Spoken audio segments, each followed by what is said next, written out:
emerging wealth in this country. If you're all believers in the long-term growth and the potential for the demographic dividend in this country and the entrepreneurship that drives this country, we should all be aware that, the fastest growing segment in the Indian wealth segment is really in that category of $1 to $2 million, growing at about 35% per annum. This is a report that was published by Credit Suisse last year, which talked about these statistics, and it is quite fascinating to see that this wealth is coming out of, the new sectors, software, telecom, the services industry, new manufacturing, agriculture. So what I'd like to do is, first of all, invite the three panelists onto the dais. And they're a very contrasting set of panelists, which will make the discussion very interesting. Pradeep Dokania heads is the joint MD, is the CEO of a chairperson of the India Global Wealth Management business at DSP Merrill Lynch. Pradeep, please. Mr. Jairam is the joint managing director of Kotak Mahindra Bank. And Himanshu Kohli is a co-founder of Client Associates, which is a distribution and a investment management and investment relationship building company. So please, gentlemen, all three of you. Thank you.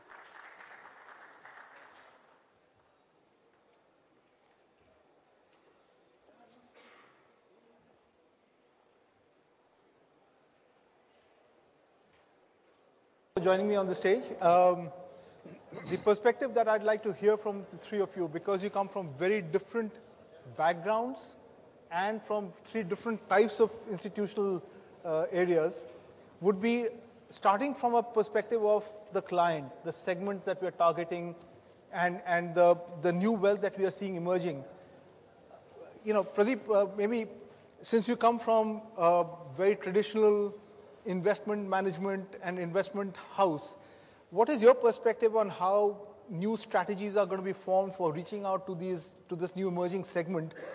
Some of them will be around trust. It will be around how do you reach them, around the people who will reach out to them. So let me hear your perspective, please. Okay.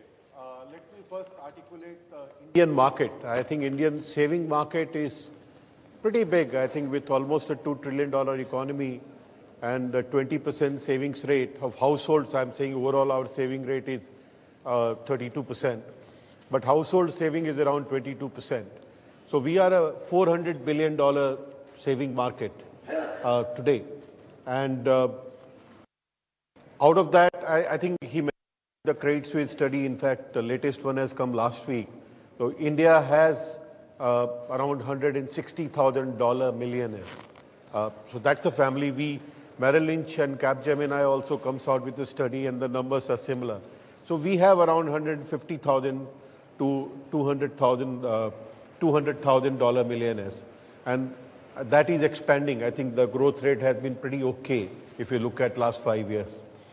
Now, what I would like to touch upon is how, and that's why I will say, and I think it's an interesting panel where Jairam is representing I will say Indian house, and Himanshu is representing independent advisor, and I, to a certain extent, can represent the global firms, because from DSP we became Merrill and Bank of America, so maybe all the three perspectives are here. But Indian saving utilization is different. I would like all of you who are involved in this market to understand how India is saving and where it's going. As per the RBI, I talked about the big number, that $400 billion savings. But the interesting thing and different from some of the other markets is where the saving is going. And we all in wealth management, to reach out to these people, have to adapt to this. 60% of the saving is going into fixed assets. And fixed assets means real estate. And in India, surprisingly, gold. These two are 60% of savings is going into those assets. And 40% is going into financial assets. Out of financial assets, bulk is going into bank deposits even today.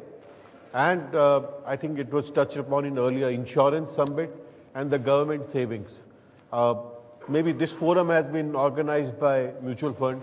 The penetration of mutual fund industry and the part of savings which is going to this is pretty low, which is an opportunity for all of us. So yes, I think in our different ways, we are trying to reach out to all these people and trying to look at their aspiration, their expectation, and trying to adapt to their saving habits. That I will start maybe. Yeah. Being the banker, you have a natural advantage. You've got the network, you've got the penetration, you've got other relationships already established with these clients, whether it's liability, credit, which gives you the bottom line that, any additional stuff is a nice icing on the cake, as I would call it. What is your perspective of this network reaching out to these new emerging segments? And is the banking channel potentially the most promising channel of going out and delivering this wealth management proposition? Yeah, I think clearly the fact that you have a banking platform helps us hugely in sort of running a wealth management practice, because unlike, say, countries like the US, etc., in India, when investors look at the entire pantheon of financial services providers, clearly the bank is well above anybody else in terms of trust. And finally, in businesses like wealth management, you are essentially building on the trust sort of factor. And banks have a natural advantage in the Indian context. So clearly, that's a big plus point. The other, of course, you talked about, which is that other than pure investment products, banks can also sort of service customers through other products like credit, indeed just their CASA, the current account, savings account floats which you will have, etc. So to that extent, it makes the models a little more viable as well. But I think one of the important things is that it's not enough that you're a bank and you just sort of decide to offer some investment products to actually run a good wealth management practice. Because I think a good wealth management practice comes from deeply ingrained sort of practices in terms of how you deal with a client. It comes from expertise in the areas of investment management. Pradeep touched on a few asset classes, etc. So if you really need to be a good wealth manager, you need to have product expertise across various asset classes. You need to learn how to build holistic portfolios for clients, service clients across various additional things, which includes stuff like estate planning and tax and all of that. And it's not necessary that just because somebody is a bank, he comes packaged with all of this. I think for us personally at Kotak, I think we had the advantage that we came from a background of capital markets and then came on to the banking platform, which in a sense made life easier for us to run a wealth management practice. So I think, I don't think there's any clear-cut answer saying that if you're a bank, you have an advantage, and if you don't, you're not in business. I think it will really depend on the type of bank, how the bank evolves to build a wealth management practice. And I think clearly there will be independent wealth managers as well who focus on the investment management side of things and still build a great practice. Himanshu, being an independent advisory company and being an entrepreneur in the space, how do you tackle this challenge of going after these new segments, going after the new entrepreneurs? And obviously you're in an extremely competitive market. I mean, the bankers are out there and they've got different advantages as compared to what Jairam was saying. So what's your view of a longer term future strategy that you will think of building to be able to expand your portfolio of clients in these emerging segments? Ravi, I will step back how we came into this business. I had the advantage to work with a very large investment house. Pradeep is sitting over there. I worked with him. I also had an advantage to work with a large international bank, which was in the private banking space. And 10 years back, we thought, why not do some innovation and bring a concept which is slightly different, which is just focused around client needs. So that's the time we conceptualized the format of a family office and pioneered that concept in the Indian markets. And we realized that if we are stepping out and creating something which is very different, we need to do something far more than we were doing in institutions. And clearly for us, it was a very niche market.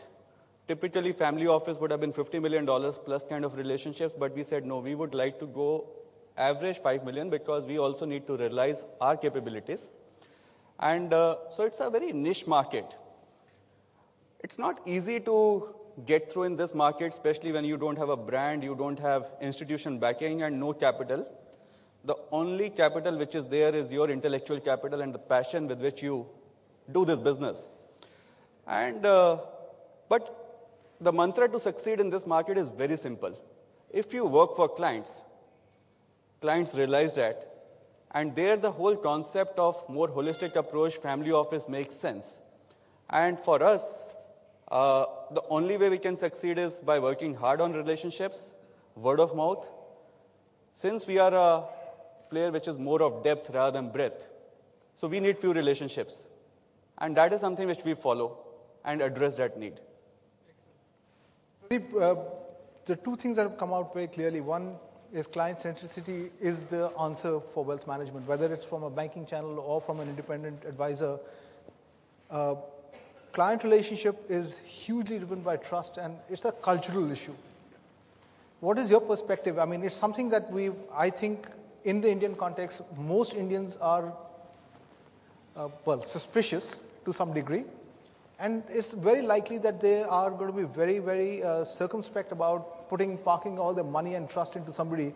What's your view of how that is something as a strategic thing to be overcome? I think answer to that is really not that bad. I think all three of us have been in this market for 10, 12 years, having long relationships. People do trust, right? And over a period, they become comfortable. So perhaps I think it will be applicable to them also. I think you need to, like Himanshu mentioned out, I think one need to project very clearly that we are on their side and looking at their interests. They are willing to believe. And that number is increasing as collectively more firms are coming into this area. Because don't forget, this is a relatively new industry. And more firms are coming, including local firms as well as international firms. And I think it's a trial and error. Some of them, there are some mistakes which happen. But in general, people are willing to trust given the relationship. So I think if practice of all three and others has increased, because more and more people are trust. Just to give you a sense of overall acceptance, we believe, as per the numbers, that high net worth, and we define high net worth investors with having $1 million and above of investable asset. Now, let me define investable asset for clarity. It doesn't include the house you live in. So people, and your jewelry. So people who have $1 million of investable asset, we talked about numbers, but I think in India, the amount of that will be around $500 billion. That's our estimate.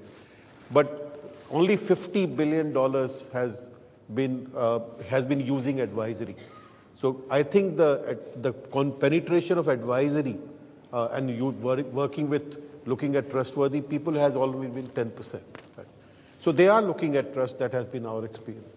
Actually, just to follow up on this, Pradeep, culturally also, like you mentioned, a number of global players are coming in and looking at expanding this business. Do you see them to be challenged more than Indian advisory companies? Do you think that cultural mix of, say, an American or a European firm trying to do wealth management in India with its expectancy of transparency, etc., will be a different mix? Maybe they have more experience of handling wealth and maybe I think they know how to handle clients. But I think Indian firms also have an advantage because they know the client. And I think in the earlier youth one we went through, there is a culture of saving here. That doesn't change in 1 year, 2 years, or 5 years. I think the breakup of saving I mentioned, it's cultural in our mindset. That will take time to change. It will take 5 years, 10 years, that kind of thing. So I think both have their plus points. But yes, Indians can adapt to Indian needs perhaps faster. Because some of the big firms may come with expectation that whatever has worked in US will work in India. And I can assure you, we are part of an American firm. It has not worked. In the sense, I think we need to adapt to Indian environment. That's what we have done. One of the things that has always vexed banks in the Indian context is that finding the set of people who can be used as trusted advisors, and it's an issue across the board. But the whole point really is that banks are very driven by quarterly transactional, how much fee did I collect kind of a model, and the sales teams are kind of measured by that goal. Given the nuances of this business, do you think that's a challenge that needs to be overcome in different ways of having a different set of teams, different measures, different performance metrics? No, clearly, I mean, the sort of issue which you mentioned is certainly a challenge for all banks. And I think different banks deal with it in different fashions. I can only talk about what we do. I think at the first level, clearly, you would sort of run what we call the wealth management business, which is exactly the definition which Pradeep talked about, which is 1 million or 5 crore plus of investable assets, as a separate business altogether, because the nuances are different there, the way the client has to be handled is different there. It's essentially an advisory sort of platform. So I think that's got to be handled in a completely different fashion. Having said that, there is a large amount of business which comes from levels below as well in a bank, because in addition to our wealth practice, we have what's called a priority bank and what's called a retail branch banking practice. And through those platforms as well, we do sort of both advise and sell financial products. And there the challenges are a little more in terms of some of the things which you talked about, because the numbers are that much larger and you need to ensure that there is a certain way in which products are sold. So I think what we try and do there, and it is challenging, first of all, we have very rigorous sort of tests in terms of what products will we sell through our system, for which there are sort of fairly experienced product teams, and there is only certain products which we will sell which goes in. After that, the way in which it is sort of sold to customers is something which we try and monitor as much as we can. And any complaints from customers, etc., we take very seriously. Because at the end of the day, the frontline guy is your brand ambassador. And if he's doing something not right, it will affect your brand. So it's something which we take very seriously and try and inculcate best practices in selling through a lot of training, etc. But at the end of the day, it remains a challenge also because your turnover of people is quite large. I mean, and that's a general sort of problem which all of us have, particularly in the larger retail systems. So to that extent, some of your people whom you have trained well, etc., when they move on, you have a fresh set of people coming. So it's a constant sort of process, and it's a constant sort of fight trying to overcome that problem. Himanshu, given the people challenge, and Kotak's brand is obviously an attractive opportunity, but you have, in your perspective, given the people challenge, and given the fact that you want to be client-centric, and you're not really a sales push kind of a model in that sense, are you looking at differentiating yourself through a larger portfolio view, or are you saying, I will completely look at what a client wants and then design a portfolio of them? Because most of the wealth managers at a global level do everything from real estate to estate planning, wills, legal support, taxation support. What's your view of the evolving market for all of those, and will an advisory firm like yours be a better channel to take that out to clients? Right. So when we work like a family office, all these are integral services which comes along with it, whether it's real estate advisory, estate planning, writing the wills, financial plans, asset allocation. So that's the core philosophy. We address it. In fact, ours is a very unique structure in the market, and there is a space for all kinds of structures. So one side, there is a large institution where there's a lot of knowledge aggregation, and that makes a huge difference. What Jairam has talked about, there is a lot of product team. But lot many clients. And while one-man shop, it's an IFA model, very personalized, but knowledge aggregation may be missing. So when we started 10 years back, we thought we will run like an IFA model, but we soon realized that we may be good, but we may not be the best to acquire the knowledge about the entire universe, so we need to build up the team. And today it's a fairly decent sized team in the private banking space. So it has the advantage, few clients, so personalized touch is retained, and there's a knowledge aggregation, so it's a 50-55 member team which has been built in the private banking domain. Now, challenge which we face is how do we retain our people, because we want to be client-centric, we don't want to push products. Clearly, then you see, okay, fine, what kind of a size of relationship, even the vision of these people. It's not very easy. 10 years back, when we had to hire the first employee, we had to go and give our interview, what is our vision, rather than taking the interview of the person. And a lot of energies have gone in terms of doing this. And once you get the talent, the constant challenge is, how do I retain this talent? And there are a lot of areas, so whether it's through professional ethics, the way we approach business, we have been able to, by and large, retain the talent. But yes, there have been certain exits which we have also seen, but that's very natural. So it's an evolving business. I'm sure these challenges will keep on coming and we'll keep on addressing as and when they come. So as a final question, just a perspective from all three of you. We are in a very nascent stage of this business. I mean, wealth management is probably not more than 5-7 years old in that sense. What do you see? I mean, is it too early to judge this industry? Are we already starting to create graveyards where there shouldn't be any that exist? What's your longer term perspective? What do you see 10 years from now for this industry, and how do you see what kind of players will emerge and what kind of players will succeed? I see a very, very good opportunity in this industry. I just mentioned a number that today our saving market is $400 billion. My view is that in the next 6 years, will be $1 trillion saving market because our GDP will become $5 trillion and at 20% household saving if we continue that way. We are in early phase. I think there will be opportunities for all the wings, be it pure advisors, banks, non-banks. Pie will grow. There will be opportunities for bank distributors. There will be opportunity for mutual funds. So my view is it will evolve. There will be opportunity for everybody. The pie is big enough to grow. And so it will be a very good opportunity for perhaps a lot of participants sitting here. That's what I think. And if you had to just pinpoint one single major challenge that you will have to overcome to get to that strategic vision? Work on people. I think one being customer-centric. The only way it can work is rather than having a productized approach, we need to demonstrate to the client that we are on his side. Then they are willing to believe. And other one is first need to build talent. I think, like you mentioned, it's a new industry. I think and competition is very good news in this industry because we'll create new people, new talent. And I think the pie is so big. I mentioned our penetration is 10% in one segment. Jairam talked about the other segment. They are also equally, if not more relevant. The middle class in India, or middle segment, is perhaps bigger than the higher end of the market.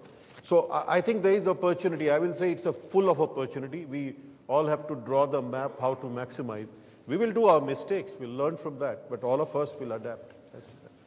From your perspective as a universal banker, what's your view of the future, and how do you see strategically banking organizations moving towards wealth management as a much more core element of their business strategy? Sure, yeah. I'll just sort of add to what Pradeep said on the earlier thing, which is, to me, I think it's a little more nuanced than what Pradeep's opinion is, because my belief is that at the highest end, which is what was defined as wealth management, my belief is that there are a set of players today. There probably will be a few more, but it will largely be the larger institutions which will operate in the space. There will always be exceptions, like Himanshu's outfit, etc. But by and large, it will be the exception and not the rule.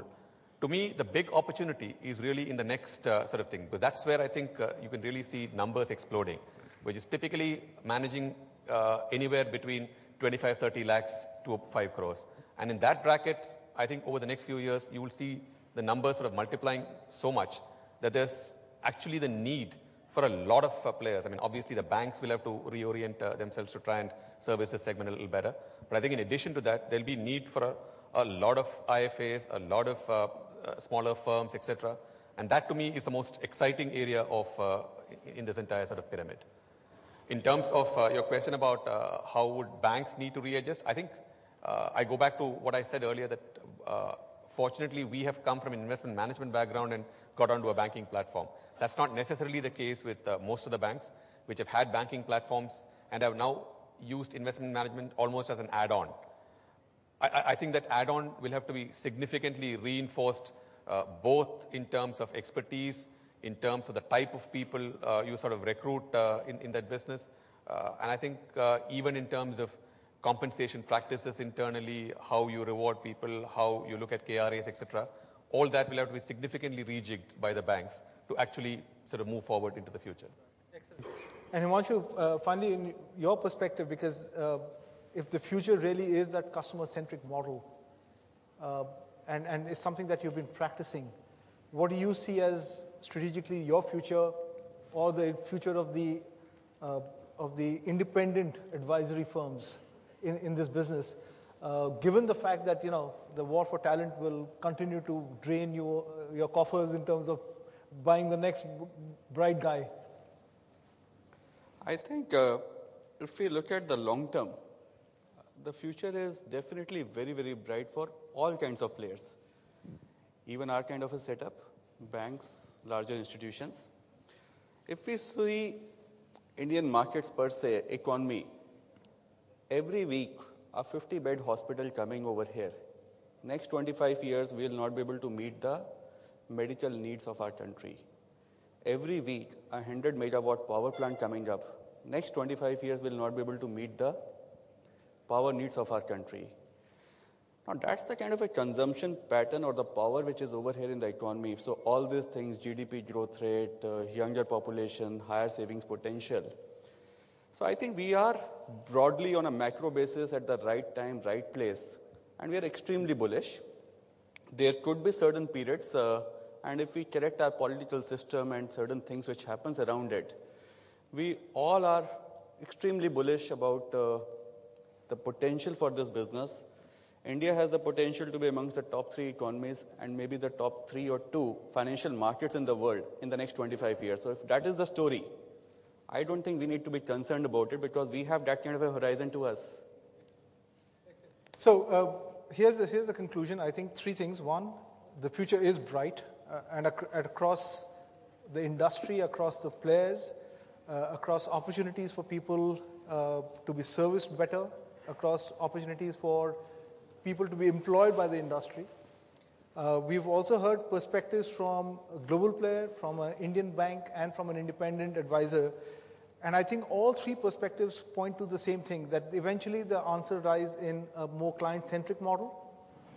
It eventually will also lie in being able to identify those clients and being able to service them in a comprehensive way, which is more tuned to what they need rather than what each individual entity has to promote.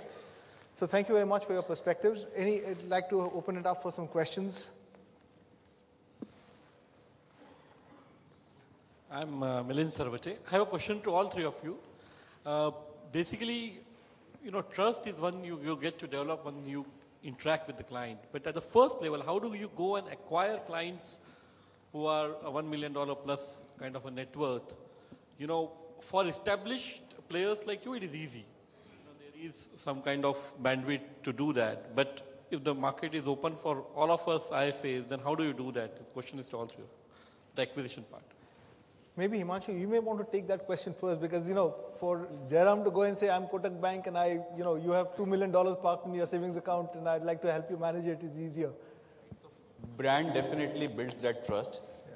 But for anyone to acquire a client, I think the mantra which succeeds is do good work on your existing clients, generate references from them so that you can go and acquire a client through that process. Also, how do you differentiate yourselves? By being very personalized. So ask questions, what is it that they need the wealth for? Draw their financial goals. Rather than having a product selling approach, look at the process-based approach, more holistic in nature. And then what all they need, how you could be useful. Can you actually play a role of their private CFO and play a meaningful role in their lives, which can help them and also help you to get the client. So those are some of the things which will help to acquire clients, but it's only through word of mouth. That is, the success rate in this is the highest. In fact, when we were sitting today, Ravi was sharing about the call center business. There is a huge volumes calls which happens. So there is a 3% success rate comes in getting a meeting. And out of the 3%, finally then 0.5%, so or 1/6 of that is a client conversion rate. But through this word of mouth, the conversion rate is more than 50%. So you go through an existing client who has tested you out, refers you to a trusted friend or some family member, and then your success rate is quite high.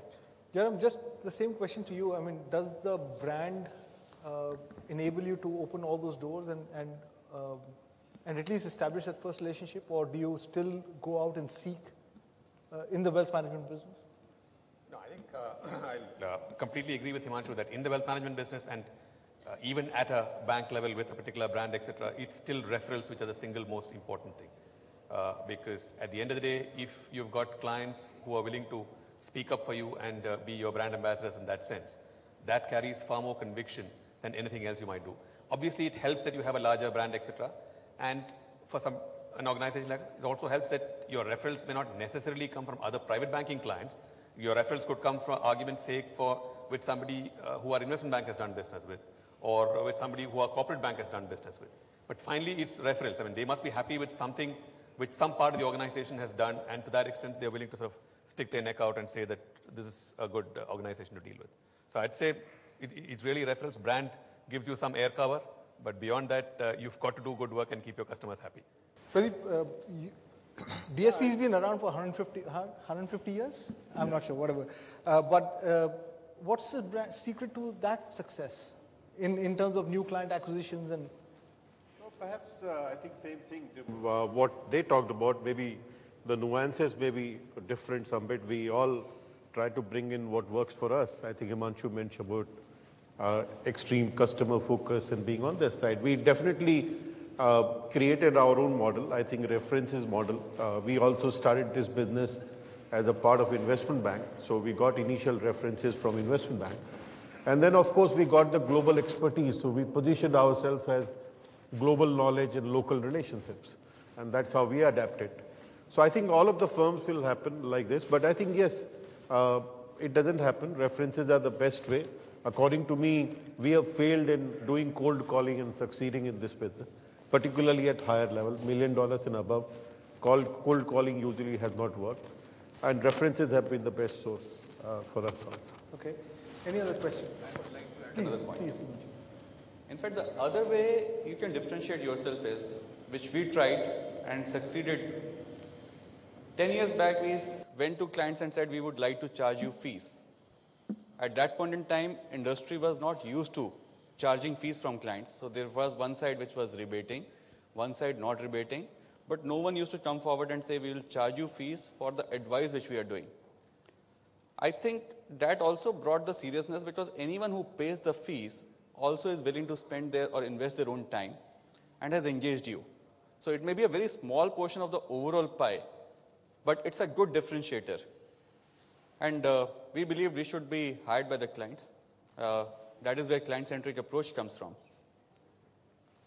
Any other questions, please?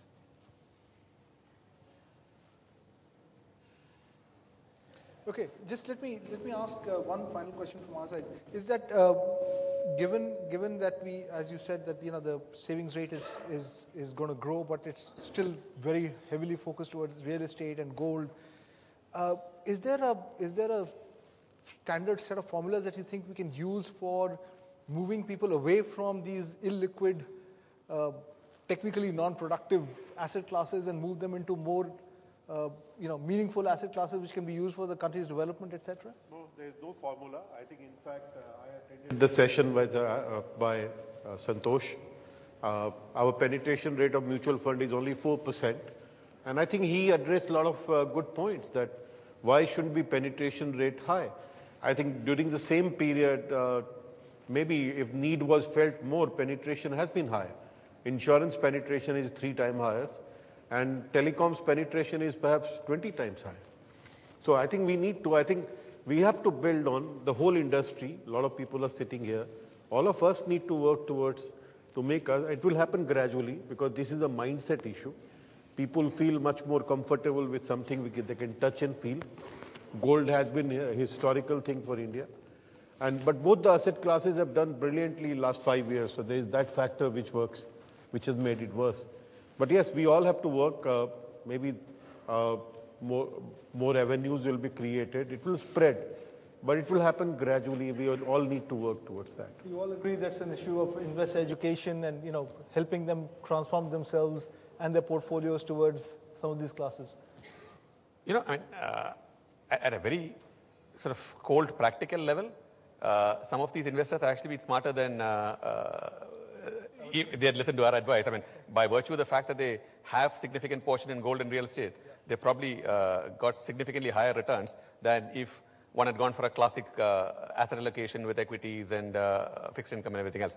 So I'm saying you shouldn't underestimate the savviness of the average investor. Having said that, there is certainly a case to be made for much greater education of different financial products, clearly, particularly in the context of mutual funds, whether it's equity funds, indeed some or the fixed income bond funds, etc. I think there's a great case to be made for expanding, particularly into smaller cities, etc., educating investors more, all of that. But finally, I don't think it is safe to say that that is necessarily the right way for an investor to go, because very often the investor who's just stuck around in real estate and gold has done much better.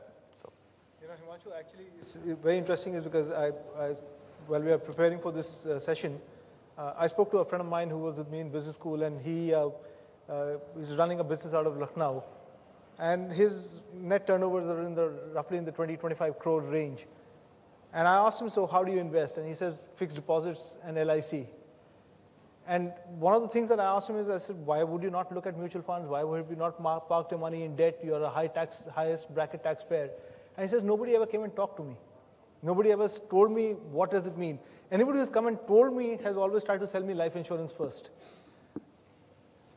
To me, is that the summary of what we are trying to achieve here, which is that, I'm not suggesting that we are moving them away from real estate or gold, but is that the only way that you can educate them further and reach out to these people and help them make that next decision? So this clearly shows how big the opportunity is. What Pradeep has been talking about, the opportunity which is available. So I think the penetration is very low. A lot of education before the investors, even for the advisors in this space, is required. And then they can go and educate the market. And definitely the potential of this market is far bigger than what we have actually. So maybe we are at that inflection point. So last 10, 15 years, what we have seen this business growing. Maybe in next 3 years, 4 years, if the other parameters remain as it is, we'll see that inflection point and we can actually multiply the business from where we are as of today. So thank you very much. Appreciate your time. Thank you. Thank you. Thank you so much.